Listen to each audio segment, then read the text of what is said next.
Bonjour Manuel Valls. Bonjour. Vous avez dit, vous l'ancien Premier ministre, votre malaise, voire votre dégoût face au spectacle politique offert aux Français ces dernières semaines. On va y revenir. Vous allez nous dire si vous pensez que l'on est tiré d'affaire ou si le mal est plus profond. Mais d'abord, depuis un peu moins d'un an, vous étiez ministre des Outre-mer, nommé sous François Bayrou, reconduit dans l'éphémère gouvernement Lecornu 1. Mais une semaine plus tard, vous avez été remercié, votre nom rayé de la liste du gouvernement Lecornu 2. Vous dites dans Le Point que vous n'avez pas compris cette décision. Pourquoi ? Bon, d'abord, il faut dire que personne n'est irremplaçable et que le ministère des Outre-mer ne m'appartenait pas. Donc, ces décisions sont prises par le président de la République et le Premier ministre. C'est ainsi. J'ai été chef de gouvernement. J'ai, avec le président Hollande, composé, remanié des gouvernements et on peut ressentir un sentiment d'injustice. Mais c'est vrai que depuis 10 mois, grâce à François Bayrou, qui a placé très haut les Outre-mer comme une priorité du gouvernement, j'étais ministre d'État, il a confié un ex-premier ministre, j'avais le sentiment qu'il y avait encore beaucoup à faire, même si je n'ignore rien de l'instabilité politique que nous connaissons. Mais j'ai passé évidemment beaucoup de temps avec les acteurs de la Nouvelle-Calédonie et il faut passer du temps, il faut comprendre, il faut créer la confiance indispensable et il y a encore beaucoup à faire, nous y reviendrons peut-être, pour sortir la Nouvelle-Calédonie de la situation économique et sociale dramatique qu'elle connaît et pour restaurer évidemment la paix civile. Il y a des chantiers très importants comme celui de la vie chère. Oui. Et j'avais, avec des mots, en attaquant notamment les grands groupes qui étouffent l'économie de ces territoires, lancé un texte de loi sur la vie chère. Le président de la République m'avait confié il y a à peine quelques jours la responsabilité de mener les réformes institutionnelles concernant la Guyane, la Martinique, la Guadeloupe. Vous voulez dire que vous n'avez pas démérité? Qu'est-ce qui s'est passé en une semaine? C'est-à-dire qu'il faut de là. J'étais le 8e ministre des Outre-mer.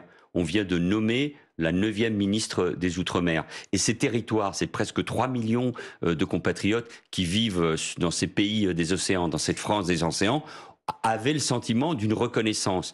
Avec mon départ, avec le déclassement du ministère, avec ces changements à répétition à la tête de ce ministère important, ils ont, à juste titre, le sentiment qu'on ne les considère pas. Qui vous a dit que vous quittiez le gouvernement, le président ou le Premier ministre, et quelle justification on vous a donnée à ce moment-là?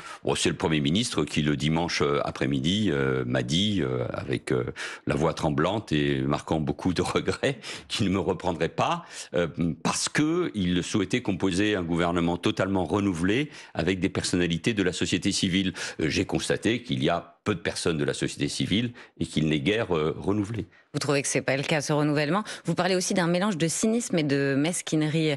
Quel a été le cynisme? Quelle a été la mesquinerie? C'est qu'après, on m'a rendu hommage en Conseil des ministres ou à l'Assemblée nationale. J'ai trouvé ça un peu fort de café. Je suis triste de ne pas poursuivre ma mission, parce que pendant 10 mois, je connaissais bien ces territoires, mais je me suis totalement engagé, je suis attaché à ces territoires, qui vivent d'ailleurs un rapport difficile, complexe, dégradé, je ne sais pas quel est le bon mot, avec l'Hexagone, avec l'État, avec Paris. Il faut faire d'ailleurs très attention, parce qu'il y a une forme de détachement qui est en train de se constituer. Et il faut pour cela y mettre beaucoup d'énergie, beaucoup de constance, et être évidemment présent sur ces territoires. Et je considérais qu'il y avait encore du travail à faire. Et d'ailleurs, vous avez été salué pour la signature des accords. Oui, mais personne n'a... D'ailleurs, peu d'acteurs locaux, d'élus locaux, je dirais pas tous, mais y compris parmi les parlementaires de la majorité de l'opposition, bref, qui suivaient ces dossiers, n'ont pas compris ce choix. Donc, pourquoi vous y remerciez? Et donc moi j'ai le sentiment qu'on m'a fait payer d'autres choses. Justement, est-ce que Emmanuel Macron vous a fait payer quelque chose? Vous racontez dans Le Point qui vous a dit que c'était la faute des socialistes si vous n'étiez pas c'est-à-dire que les arguments qui on vous a donné de fausses raisons. Je ne sais pas si ça a beaucoup d'intérêt, beaucoup d'importance, mais les arguments qu'on m'a présentés, ce que je viens d'évoquer, ne tiennent pas la route sur la nature du gouvernement. Et les arguments qu'on m'a présentés, c'est vrai, de la part du président de la République, que les socialistes n'auraient pas souhaité ma présence, sont des arguments grotesques et qui ne tiennent pas la route. Bon, donc voilà, donc ça veut dire que on ne souhaitait pas soit de fortes personnalités au sein du gouvernement, avec le départ de Bruno Retailleau, ça c'est de responsabilité, ou celui d'Elisabeth Borne. Bon, ça c'est un choix. C'est-à-dire on souhaite qu'il n'y ait pas de personnalité qui puisse, à travers leur expérience, peser dans les débats du gouvernement. Soit parce qu'on n'était pas d'accord avec ce que je faisais en Nouvelle-Calédonie, mais alors il fallait me le dire avant, et c'est vrai qu'avant que je sois ministre des Outre-mer, j'avais dit très clairement que les choix qui avaient été faits par le président de la République ou ses ministres et qui ont mené... Sébastien Lecornu, rappelons-le, a été ministre des Outre-mer de 2020 à 2022. Donc les choix qui avaient mené, c'est-à-dire le maintien du 3e référendum, je rentre là dans les détails, du maintien du 3e référendum en pleine période du Covid. Et que les indépendantistes ont boycotté et fait qu'ils ne reconnaissent pas le résultat de ce référendum sur l'indépendance. Voilà, la nomination d'une personnalité calédonienne, Sonia Backès, au gouvernement, pour qui j'ai de l'estime par ailleurs, ou le choix de dégeler le corps électoral en 2024 à travers une réforme constitutionnelle sans que cela se passe dans un accord global, sans excuser évidemment les violences de mai 2024, ont mené à un basculement en Nouvelle-Calédonie. Et je m'étais exprimé quelques mois après en disant que ça avait été une faute lourde de la part de l'exécutif. Et malgré cela, on m'a nommé parce qu'on a considéré que mon expérience, peut-être ma filiation politique avec Michel Rocard et Lionel Jospin, qui ont beaucoup fait pour la Nouvelle-Calédonie, m'amenait à changer de cap. Et c'est vrai que dans les premiers mois, j'ai réussi à mettre tout le monde autour de la table, à dialoguer, à négocier. Cela a amené aux accords de Bougival cet été. Pour le président ? Peut-être que vous n'avez pas suivi la feuille de route du chef de l'État ? Mais j'ai travaillé avec le chef de l'État parce que quand il s'agit notamment de mener des réformes constitutionnelles ou de défendre nos intérêts stratégiques dans ces territoires, il est tout à fait normal que le président de la République ait plus que son mot à dire. Mais nous avons pu avoir des discussions, des sensibilités différentes, des nuances, mais on ne me l'a pas dit. Donc c'est pour ça qu'il y a une forme d'incompréhension. Croyez-moi, il n'y a pas d'amertume, je ne suis pas en train de pleurer. Naïma Mouchou, qui m'a succédé, est une responsable politique qui a beaucoup de qualités. Mais sur ces sujets-là, encore une fois, il faut de la continuité, il faut creuser un sillon, il faut nouer des relations politiques fortes, alors que nous connaissons déjà une situation particulièrement instable. Voilà, c'est tout, c'est ainsi, et les choses maintenant sont derrière moi. Manuel Valls, est-ce que malgré votre éviction, vous trouvez que Sébastien Lecornu s'y prend bien, notamment en ayant noué un accord de non-censure à court terme avec les socialistes ? Mais il n'avait pas d'autre choix. Et d'ailleurs, il faut saluer aussi le choix de la responsabilité des socialistes. Vous avez milité pendant 37 ans. Oui, bien sûr, et encore tous ces derniers mois, je considérais qu'il était important que mon ancienne formation politique renoue avec la culture de la responsabilité ou de gouvernement, pour éviter la crise, pour que la France ait un budget et pour qu'on ne se lance pas dans des élections législatives anticipées. Mais je reconnais humblement que la situation est extrêmement difficile et je ne sais pas ce qui sortira des débats budgétaires ou sur la sécurité sociale justement, les députés ont commencé à examiner le budget cette semaine, un budget qui devra donc être adopté par 49.3. Non, 149.3. Exactement, et ça s'annonce compliqué après le rejet de la partie recettes en commission cette nuit. Est-ce que vous croyez que c'est possible ? Mais ça sera forcément très difficile. Vous me permettrez de prendre un tout petit peu de recul. Nous vivons une situation politique impossible. C'est le résultat. C'est une crise démocratique profonde dans l'ensemble des démocraties occidentales ou des grands pays industrialisés. Évidemment, et la France n'échappe pas à cette crise, une forme de ressentiment vis-à-vis de la démocratie. Marcel Gauchet ou Cynthia Fleury ont écrit des pages tout à fait passionnantes sur ce sujet-là. Mais cette crise est accentuée dans notre pays, a été accentuée par la dissolution de 2024 et par ses effets. Donc nous vivons, et je l'ai vécu comme membre du gouvernement, même si j'étais un peu à part et que je sortais d'une certaine manière du débat politique national pour me consacrer beaucoup aux Outre-mer et avec des parlementaires de droite et de gauche, plutôt de gauche d'ailleurs, ils y sont majoritaires pour travailler sur leur dossier. Mais enfin, j'ai vécu C'est la conséquence de la décision du président. Oui, c'est une décision, je l'ai dit évidemment, et chacun peut parfaitement le comprendre, une décision incompréhensible et qui a plongé notre pays dans une crise politique, institutionnelle, je le crois aussi démocratique et qui peut conduire à une crise de régime. Cette responsabilité du président de la République, elle a forcément des effets. Donc que cela soit pour Michel Barnier, François Bayrou ou aujourd'hui Sébastien Lecornu, c'est extrêmement difficile. En renonçant au 49.3, vous l'avez que vous avez évoqué, utilisé et vous avez été critiqué pour cela. Oui, parce que c'est une arme constitutionnelle. Il y a un très bon papier ce matin, je crois, dans l'opinion de mon ami Bernard Cazeneuve qui évoque les institutions de la Ve République. Le 49.3, c'est un des éléments du parlementarisme rationalisé qui permet à un gouvernement d'accentuer. Mais Sébastien Lecornu a cherché une voie avec les socialistes pour que ceux-ci ne censurent pas son gouvernement, mais dans l'état de l'Assemblée nationale, pour sortir un budget à l'Assemblée nationale et au Sénat qui correspondent aux choix importants de la France.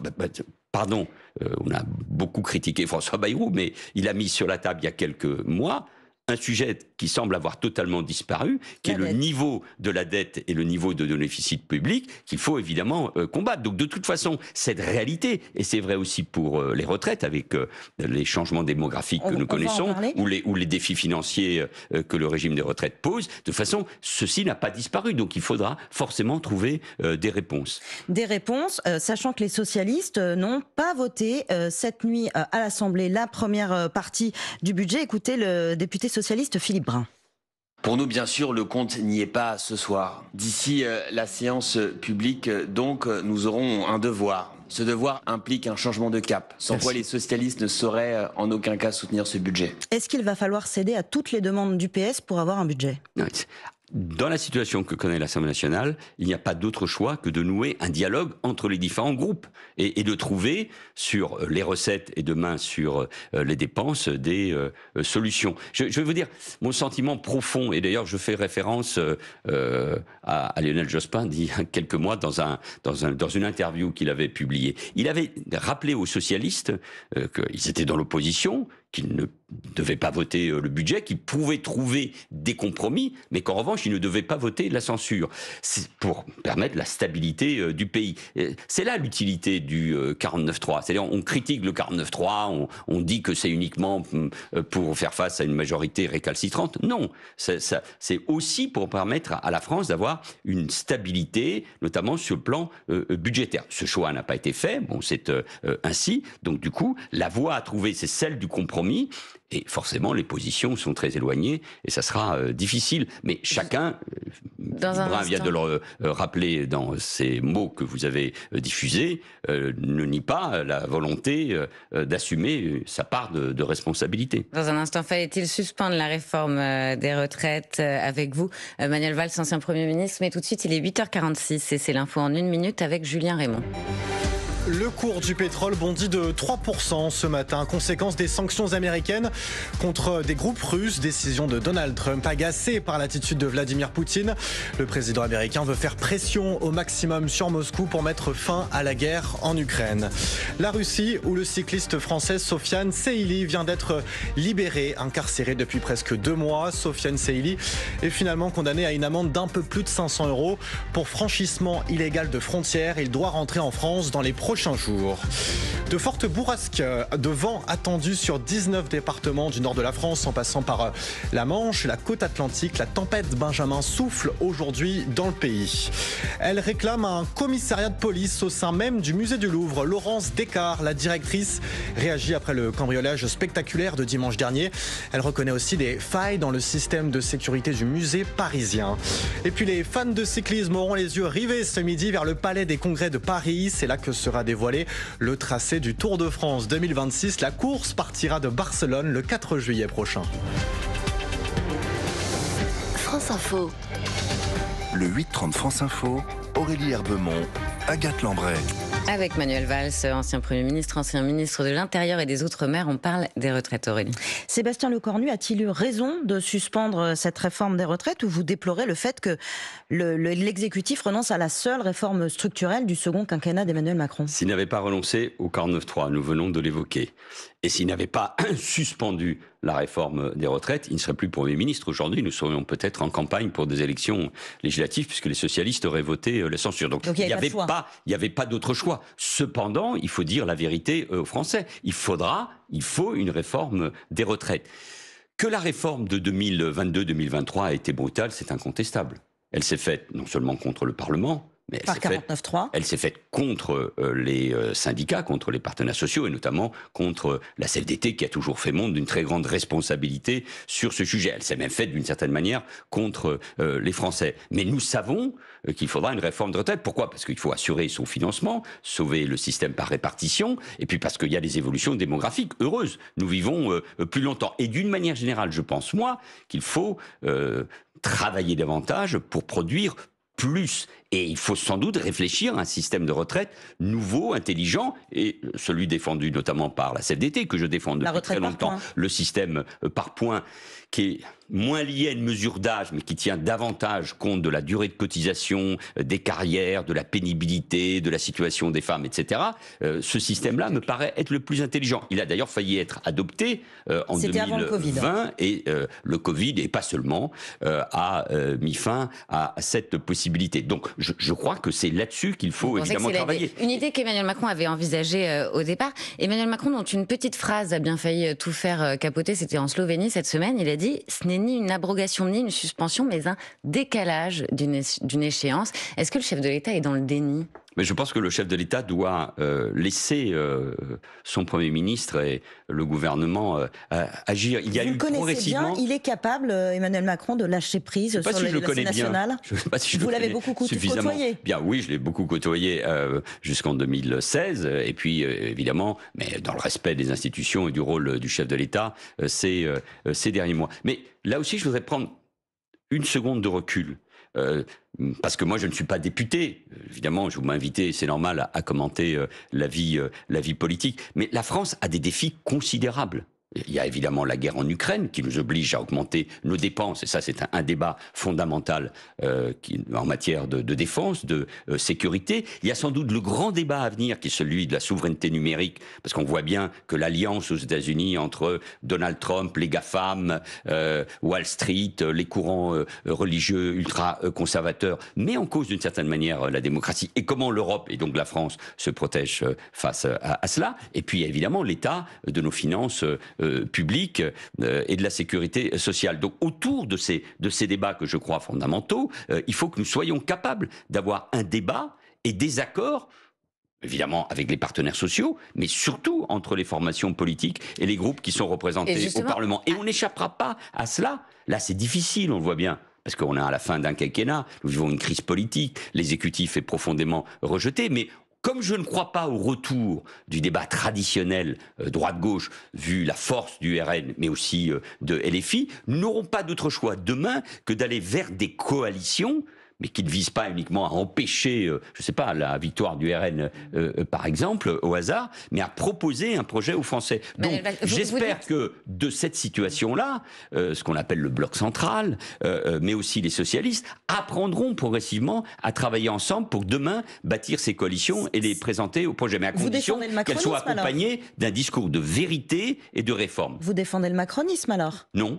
Non, parce que moi j'ai appelé à voter Emmanuel Macron en 2017 et en 2022. Il n'y avait pas d'autres choix à ce moment-là. Mais le macronisme, ça a été la négation précisément de la politique. Pourquoi c'est la négation de la politique ? Mais parce que il s'agissait d'absorber le Parti socialiste ou les Républicains par le débauchage. Ça n'a pas été une coalition. Il aurait pu faire une coalition, et c'est sans doute une grande partie des problèmes viennent de là, en 2022, puisqu'il n'avait pas de majorité à l'Assemblée nationale. Et c'est le message que lui avait fait passer le Français. Avec LR. Et c'est là qu'il fallait une coalition, évidemment, avec les LR. Et donc, aujourd'hui, les sociétés sont trop complexes, la démocratie est trop en crise pour qu'on ne se dise pas, il faut des coalitions. C'est vrai sur le plan politique, c'est vrai avec les partenaires sociaux, c'est vrai avec les élus locaux. On a nié les corps intermédiaires. Le parquet de Bobigny a annoncé l'ouverture d'une enquête après la diffusion d'une vidéo sur les réseaux sociaux. On y voit des étudiants réunis dans l'un des amphithéâtres de l'université Paris 8, étudiants qui semblent glorifier l'attaque terroriste du Hamas. Quand on entend cela, par exemple, écoutez, c'est une intervenante. Le 7 octobre. Voilà, cette intervenante qui interroge le public. Condamnez-vous le 7 octobre ? Non, lui répond-elle. Qu'est-ce que vous dites quand vous entendez cela dans une université française ? J'ai évoqué les grandes priorités il y a un instant, et évidemment, je dois rajouter, parce qu'en plus c'est l'un de mes combats, sinon l'un des combats même de ma vie, la lutte contre l'antisémitisme, la haine des juifs, la lutte contre l'islamisme, la lutte contre la glorification de la violence et du djihadisme, dans une alliance d'ailleurs, parfois avec une partie de la gauche et les filles, mais aussi qu'on retrouve malheureusement, c'est pas un phénomène que français, dans les universités. Donc j'ai un haut-le-cœur en entendant évidemment cela. Bon, je pense qu'il y a des enquêtes, vous l'avez dit, qui seront menées. Le garde des Sceaux demande la plus grande fermeté. Il faut une très grande fermeté. Est-ce que c'est suffisant de clamer qu'il y aura une très grande fermeté? La réponse, elle est évidemment judiciaire, mais ça ne suffit pas. C'est d'ailleurs le même problème que nous avons dans la lutte contre la haine des Juifs et d'Israël. Il faut une réponse de toute la société. Il faut que tout le monde soit au clair. La lutte contre l'islamisme, c'est un combat qui va durer des années. L'islamisme, les frères musulmans, les salafistes ont fait de l'Europe, des communautés musulmanes, de notre démocratie, une cible. On s'attaque à la France, pas parce qu'elle prend position sur ce qui se passe au Proche-Orient, pas du tout, mais parce que nous sommes la France, nous sommes le pays des valeurs universelles, de l'égalité entre les femmes et les hommes, de la laïcité. C'est pour ça qu'on a tué des enseignants. Dans quelques jours, malheureusement, nous nous rappellerons, ça sera le 10e anniversaire des attentats du 13 novembre. Donc on a attaqué la France parce que c'est aussi un mode de vie, une culture, une jeunesse. Et si on ne comprend pas ça, et on ne comprend pas d'ailleurs les idiots utiles, les alliés qu'on le retrouve autour de l'islamisme, on passe à côté de l'essentiel. C'est un combat politique majeur et c'est pour ça que je continuerai à m'engager parce que je considère que c'est un combat vital, civilisationnel pour la France et pour l'Europe. D'un mot, Manuel Valls, il y a 4 jours, le Louvre a été cambriolé. La présidente directrice du musée, hier, a suggéré l'installation d'un commissariat dans le Louvre. Est-ce que c'est une bonne idée ?